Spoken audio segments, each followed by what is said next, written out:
Jim wrote to me, hey, David, what was the most difficult aspect of learning English as a second language for you? Okay, very good question. I did learn English as a second language, but very early on. So I spoke only Spanish until I was about 6 years old.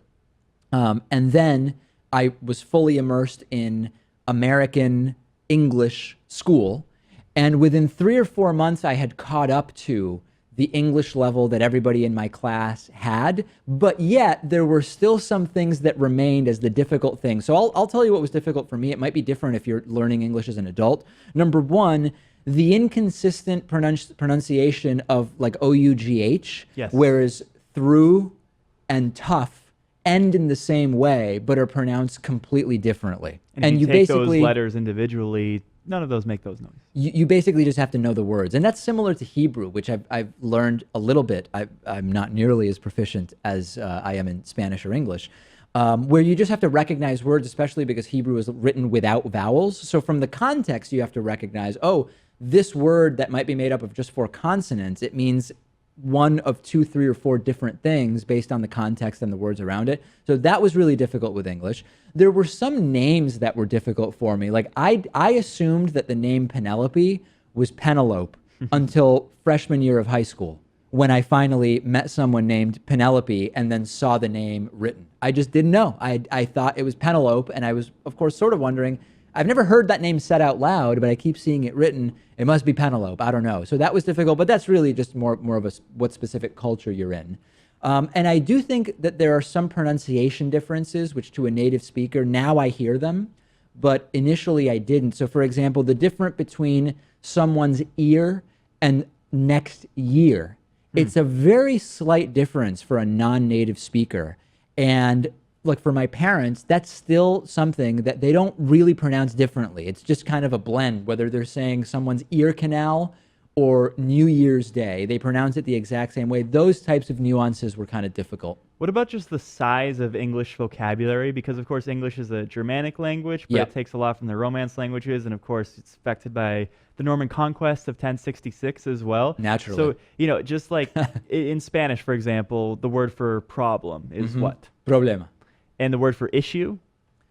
Well, that Same depends thing, on. right? No, it's not. Aren't they synonyms? It depends on the situation. It depends on the situation, but it would be a different one. Okay, well, you're supposed to say the same thing. Oh, okay. Yeah, it's the same word. To play along. Great example. Because I just think the sheer amount of vocabulary in English is many times over what and you have in know, other I don't languages. know if this is why this happens, but there are books that books that are translated to English. Like for example, Henning Mankell is a now deceased crime fiction writer from Sweden. So I was reading his books translated because I don't read Swedish. I would usually read them in English. But then eventually I said, hey, I should pick up some of these in Spanish just to keep up my Spanish reading.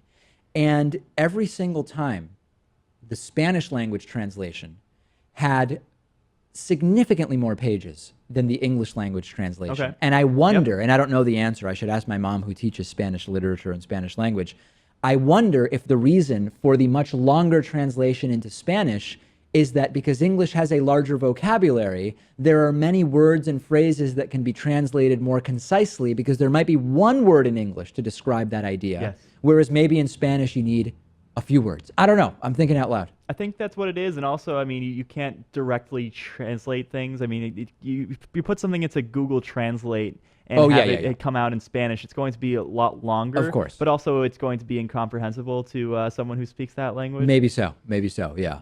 Although Google Translate has gotten pretty good. You think it's so? really gotten pretty good. Yeah. There's also so many irregular verb forms in English. In English, there like are. You can't just add, like for past tense, you can't just add ed to every single word. No. Sometimes like that time broken, when you told us that you had boughten something, and Yes. even you, as a native speaker of English, once made that mistake, and we figured out, no, I bought something. I had bought it. I hadn't boughten it. It was one of my worst moments, I would say. Yeah. Well, you were also talking about botany. That's, I think, how you covered it, and the audience, I think, for the most part, believed that.